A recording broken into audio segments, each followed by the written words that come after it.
안녕하세요 and welcome again everyone. So for today, we will break down the sentence the teacher taught Korean language into bite-sized Korean.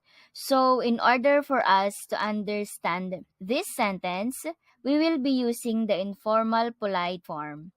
So in Korean, the grammar pattern will be the teacher plus the topic marker particle plus Korean language plus the object marker particle, and finally, the simple past tense of the verb to teach. So here is the complete sentence in Korean.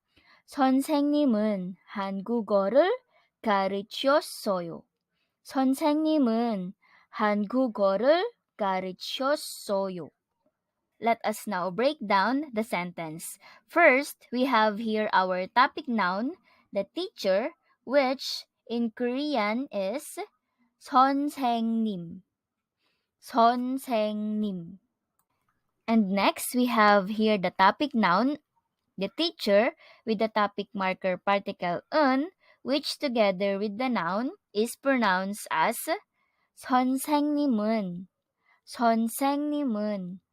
And now we have here our object noun, Korean language, or in Korean it is pronounced as 한국어. 한국어.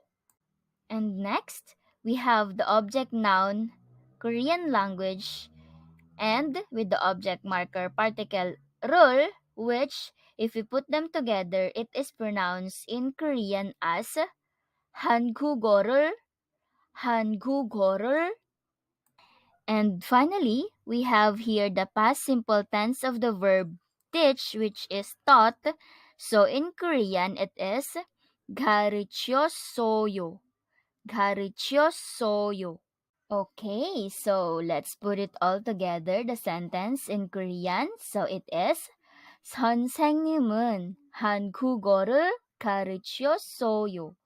선생님은 한국어를 가르쳤어요.